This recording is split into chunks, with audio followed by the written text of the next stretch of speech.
చేశారా? చేయలేదు. చూడండి అపోస్తలుల కార్యములు 14వ అధ్యాయము 11వ వచనం ఒకసారి చూద్దాం.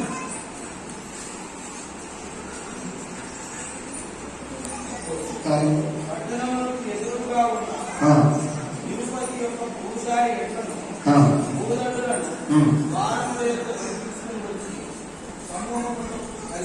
అపోస్తలుల కార్యములు 14వ అధ్యాయము 11వ వచనం. జన సమూహములు పౌలు చేసిన దానిని చూచి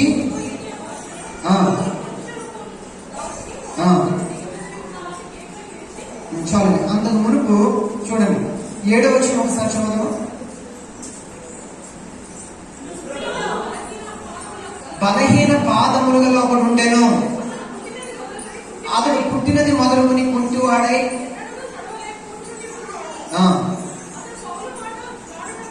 చూడండి అతడు పౌలు మాట్లాడుట వినెను. పౌలు అతని వైపు తేరి చూచి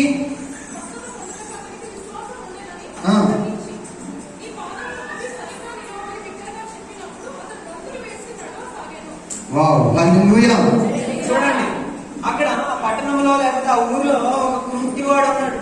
అయితే ఆ కుంటివాడు ఎలా ఉన్నాడంట? నడవలేనటువంటి స్థితిలో ఉన్నాడు. నడవలేనటువంటి స్థితిలో ఉన్నా కూడా ఎవరి మాటలు వింటూ ఉన్నాడు? పౌలు గారు చెప్తున్నటువంటి మాటలు వింటూ ఉన్నాడంట. వినడం ద్వారా ఏం కలుగుతుంది?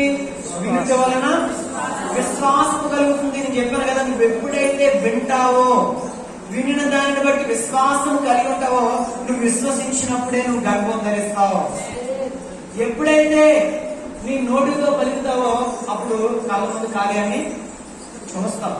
అక్కడ ఏం జరిగిందంటే పౌలు గారు గ్రహించారంట. ఏం గ్రహించారు?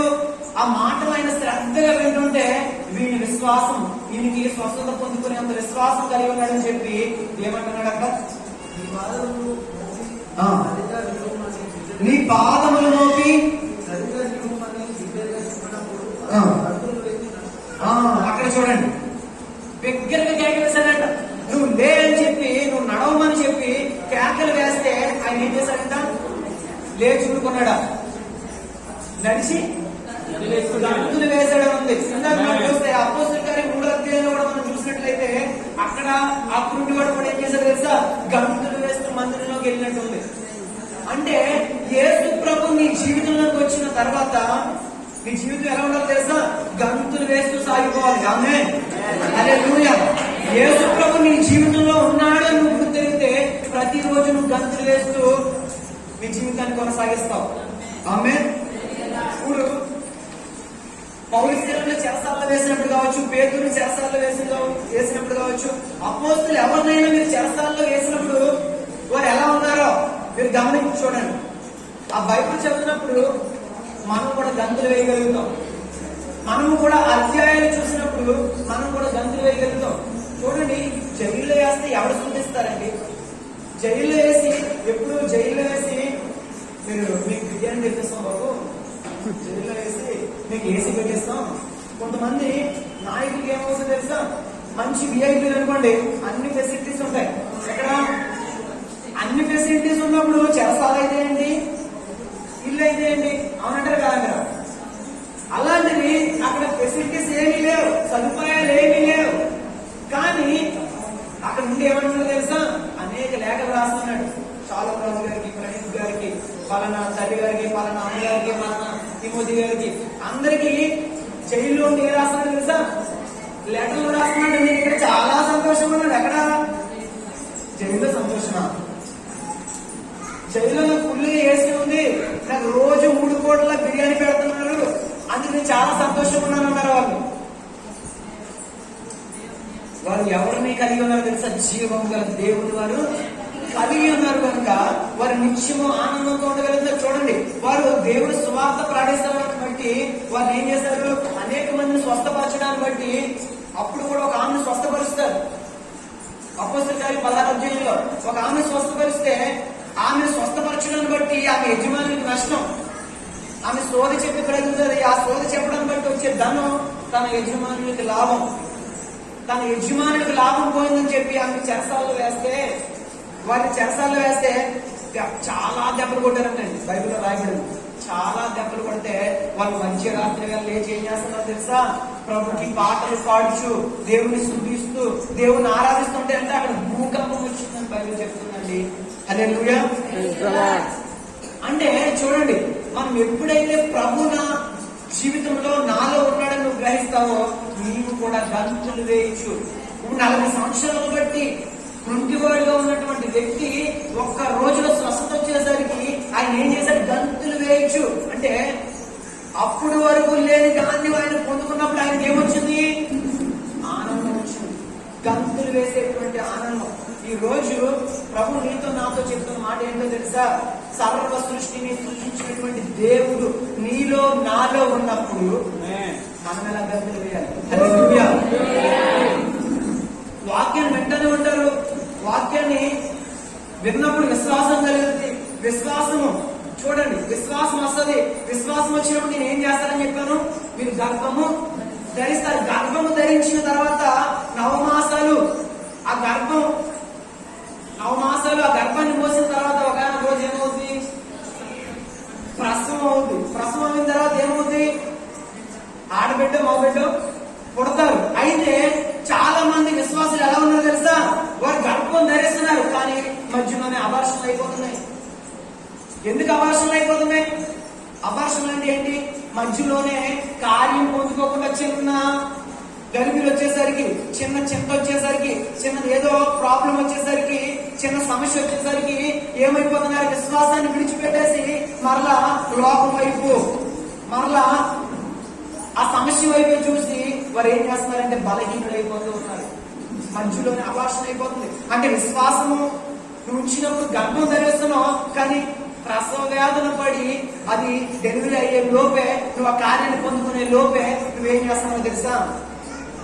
బలహీనమైపోతున్నావు.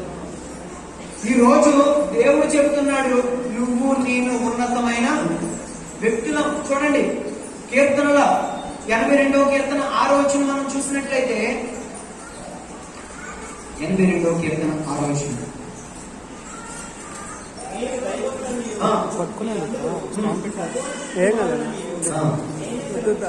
చూడండి, మళ్ళా చదువుదామా అందరూ కలిసి. మీరు దైవములనియు సర్వోన్నతుని యొక్క కుమారుడు. ఇప్పుడు మనం ఎవరమంట? మనము కూడా దైవములు. ఇదిగో చూడండి, ఇందాక మనం చూసినట్లయితే పౌలు గారు, బర్నబా గారు ఆ స్వస్థత కార్యంలో పాలు పంచుకుంటే అక్కడ ఉన్న ప్రజలందరూ వీళ్ళు ఏమంటారు తెలుసా? బాబు వీళ్ళు దేవతలు రూపం ధరించినటువంటి మనుషులు అని వారిని ఏం చేస్తున్నారు? పూజించేస్తున్నారంట. వారు గుడి కట్టేశారంట. అయితే పౌలు గారు అంటున్నారు, మీరు గుడి కట్టేటువంటి అంత గొప్ప వాళ్ళు కాదు అన్నారు. కానీ మీకు ఒకటి తెలుసా? ఆరాధనకు యోగ్యుడు ఆయన మాత్రమే, గాని మనము కూడా ఈ భూమి మీద ఉన్నతమైన దైవములు అని దేవుడు పిలుస్తున్నాడండి. హల్లెలూయా. అంటే ఇప్పుడు చూడండి, నీకు నాకు మహిమ కలిగితే, నీకు నాకు ఘనత వస్తే ఆ ఘనత ఎవరికి వెళ్తుంది? దేవునికి వెళ్తుంది. ఇప్పుడు పౌలు గారు, బర్నబా గారు ఆ కార్యం చేస్తారా? వారి ద్వారా దేవుడు చేశాడా? వారు ఆ కార్యం వారి ద్వారా దేవుడు చేస్తే వారు గుర్తించలేనటువంటి పరిస్థితుల్లో ఉన్నారు. ఈ రోజు అదే కార్యాలు నీ ద్వారా, నా ద్వారా కూడా దేవుడు చేయాలని ఆశపడుతున్నాడు. నీ జీవితంలో, నా జీవితంలో కూడా అటువంటి కార్యాలు మనం చూడాలి అని ప్రభు ఆశపడుతున్నాడు. అయితే ఆ కార్యం పొందుకోవాలంటే మనం ఏం చేయాలో తెలుసా? ఆ మొట్టమొదటిగా ఆ స్పృహ కలిగి ఉండాలండి. ఏం చేయాలి? ఇప్పుడు మన ముఖ్యమంత్రి గారు ఎవరు? కొంతమంది ముఖ్యమంత్రి ఎవరో కూడా తెలియదు. తెలుసు, మనందరికీ తెలుసా తెలియదా? తెలుసు. ఇప్పుడు తన కుమార్తెలు లండన్ లో చదువుతున్నారు. ఇప్పుడు లండన్ లో చదువుతున్న తన కుమార్తెలకి మా నాన్నగారు ఒక రాష్ట్రంలో ఉన్నతమైన వ్యక్తి అని తెలుసా తెలియదా? తెలుసు. కాబట్టి ఇక్కడ మా డాడీ ఇండియాలో ఉన్నతమైన స్థితిలో ఉన్నాడు కదా, మేము ఇక్కడ వేద రకంగా పూర్గా జీవిస్తాం అనుకుంటారా? అక్కడ ఉన్నతమైన ఏ స్థితిలో ఉన్నారో ఆ రిచ్నెస్ అక్కడ చూపిస్తారా? ఈ రోజు మనం ఎవరి పిల్లలు? దేవుని పిల్లలు. దేవుని పిల్లలు అంటే ఎలా ఉండాలండి? ఎలా ఉండాలి? ఉన్నతంగా ఉండాలి. దేవుని పిల్లలు నవ్వుతూ ఉండాలి. ఎక్కడ నవ్వుతూ ఉండాలి? నీకు 1 రూపాయలు బ్యాగ్ ఇచ్చేస్తే నవ్వుతూ ఉండాలా, లేకపోతే నీకు అన్ని ఇచ్చేస్తే నవ్వుతూ ఉండాలా? ఎటువంటి పరిస్థితులు అయినా మనం నవ్వుతూ ఉండాలి. చెరసాల అనుభవంలో కూడా వాళ్ళు అనేక ఎటువంటి స్థితిలో ఉన్నారు. పౌలు గారు చెరసాలు ఉన్నప్పుడు ఏమంటారు తెలుసా? ఆనందించండి అంటారు. మరలా చెబుతున్నాను, ఆనందించండి. ఈ రోజు నువ్వు నేను ఆనందించగలిగితే కనుక నువ్వు నేను, బైబిల్ చెప్తుందండి, సంతోషం గల మనస్సు ఆరోగ్యకారము. అది ఆరోగ్యకరం చెప్తుంది బైబిల్. సామెతల గ్రంథంలో దేవుడు రాయించాడు. నువ్వు ఎప్పుడైతే సంతోషంగా ఉంటావో అప్పుడు నువ్వు ఆరోగ్యంగా ఉంటావని బైబిల్ చెప్తుంది. కనుక ఎటువంటి పరిస్థితి ఎదురైనా నా తండ్రి ఉన్నాడు, నా తండ్రి ఉన్నాడు, నా కొరకు ప్రాణం పెట్టిన ఈ ఇహలోక తల్లిదండ్రులు నీ కోసం ప్రాణం పెట్టకపోవచ్చేమో, కానీ నీ కోసం నా కోసం ప్రాణం పెట్టినటువంటి యేసయ్య మన కోసం అన్నాడు. కనుక మనం చింతించవలసిన అవసరం లేదు. మొదట ఎప్పుడు ఆ స్పృహ కలిగి ఉన్నాడు. ఏ స్పృహ? పక్కన ఉందో చెప్పండి, నా తండ్రి ఎవరో నీకు తెలుసా? నవ్వుతూ చెప్పండి, చెప్పడా సార్? నా తండ్రి ఎవరో నీకు తెలుసా? సర్వ సృష్టిని సృష్టించినటువంటి దేవుడు. నా తండ్రి ఎవరో తెలుసా? దేవుడు.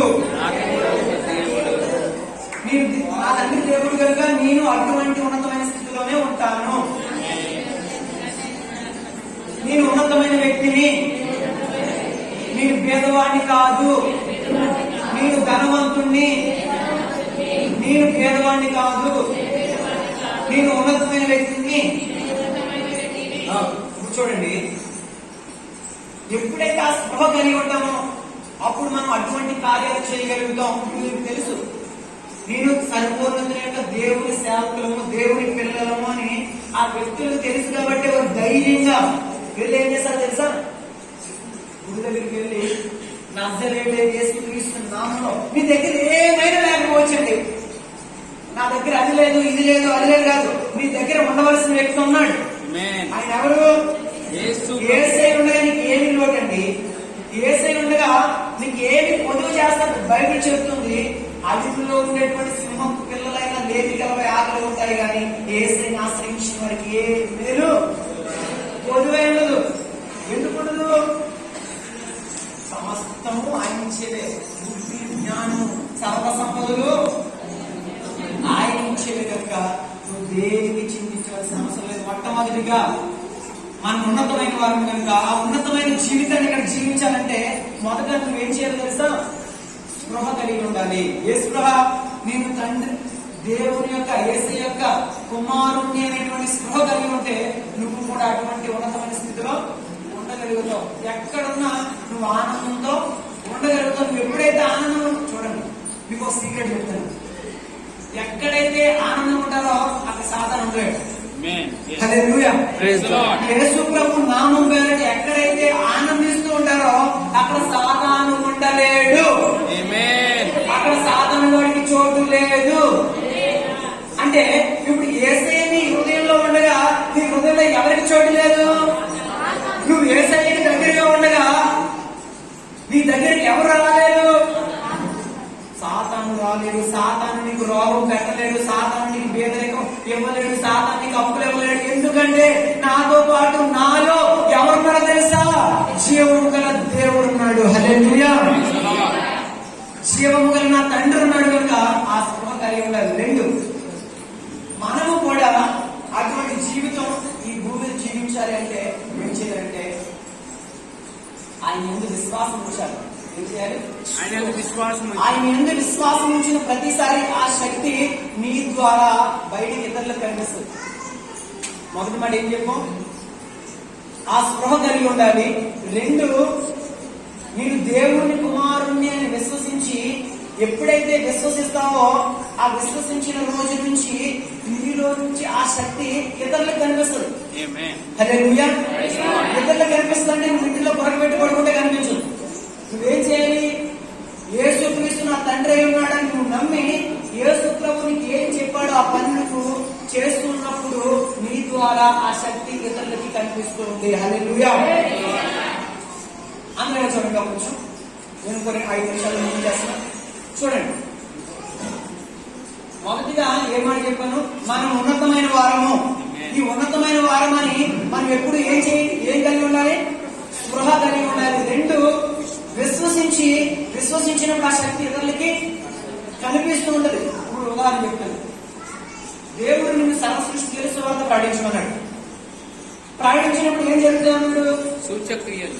ఏం జరుగుతున్నాడు? సూచక్రియలు. ఇప్పుడు దేవుడు ఈ మాట చెప్పాడు, నువ్వు వెళ్ళమ్మా, ఈ రోజు నుంచి నా గురించి చెప్పు, నా ప్రేమను ఇతరులకు పరిచయం చేయి.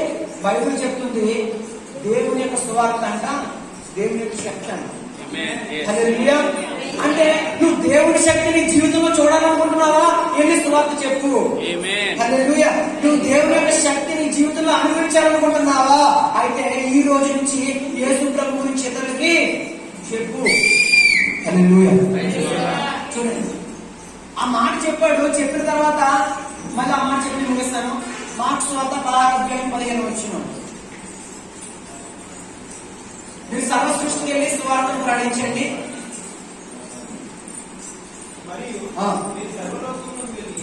మరియు వెళ్ళి మీరు సర్వలోకమును వెళ్ళి సువార్తను ప్రకటించండి.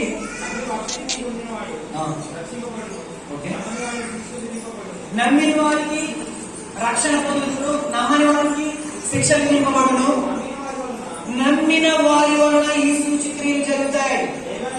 ఏమనగా నా నామమున, అందరిగా చూడాలి, నా నామమున దెయ్యములను నిలబడతారు, కొత్త భాషలు మాట్లాడతారు, పాములను ఎత్తుపట్టుకుంటారు, మరణకరమైనది ఏది తగిలిన వారికి హాని చేయదు. రోగుల మీద చేతులుంచినప్పుడు వారు స్వస్థత పొందుతారు. నెక్స్ట్,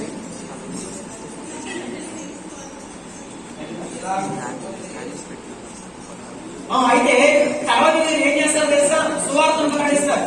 సువార్తను ప్రకటించిన తర్వాత వెంటే జరుగుతున్న కార్యాలంట ఏం చేసిందంట? వారి నోటి ద్వారా వచ్చిన వాక్యాన్ని స్థిరపరిచిందండి. ఏం చేసింది? స్థిరపరిచింది. ఇప్పుడు నువ్వు సర్వ సృష్టికి వెళ్ళి సువార్త ప్రకటించండి, నీ ద్వారా శక్తి కనిపిస్తుందని నేను చెప్పాను అనుకోండి.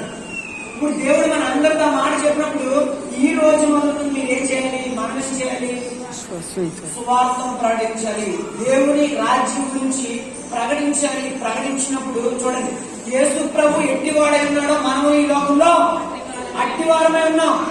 ఇప్పుడు శిష్యులు యేసు ప్రభు ఎటువంటి కార్యాలు చేశారో అటువంటి కార్యాలు అందరికన్నా గొప్ప కార్యాలు పూర్తి చేస్తారా లేదా?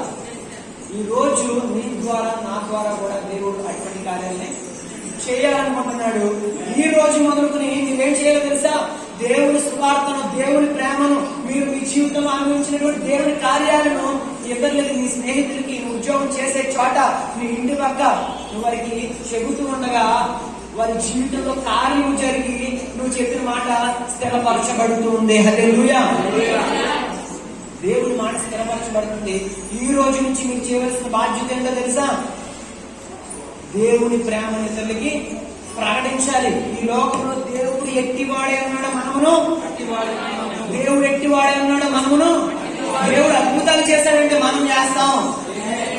దేవుడు ఉన్నతమైన జీవితం అనుభవించాడంటే మనము ఉన్నతమైన జీవితాన్ని అనుభవిస్తాం. ఈ రోజు నుంచి ప్రేమతో మీకు చెప్పే ఒక విషయం ఏంటి అంటే, సువార్తను ప్రకటించండి.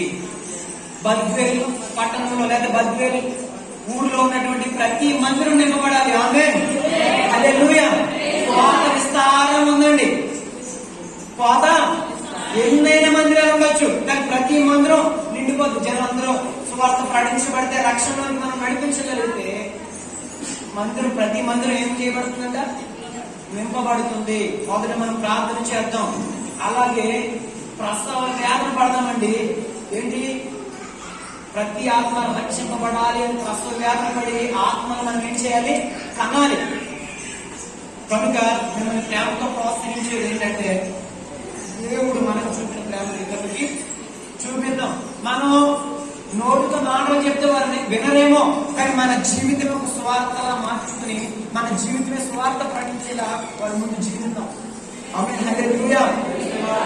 కనుక ప్రతి ఒక్కరు స్వార్థ ప్రకటించండి. ఎందుకంటే దేవుడు మనకు చూపిన ప్రేమ. మనం మాత్రమే ఉన్నతమైన వారు కాదు, కానీ ప్రతి ఒక్కరూ ఉన్నతమైన ఆ జీవితాన్ని, ఆ నిత్య జీవాన్ని పొందుకోవాలని దేవుని యొక్క ఆలోచన. కాబట్టి ఈ రోజు మొదలుకొని మీరు ఆ స్పృహలో ఉండి దేవుని వాక్యాన్ని విని విశ్వసించి ఆ ప్రకారము మనం ఉంటామని మిమ్మల్ని అందరినీ ప్రేమతో సువార్త ప్రకటించమని ప్రేమతో మిమ్మల్ని చెబుతూ ఉన్నామండి.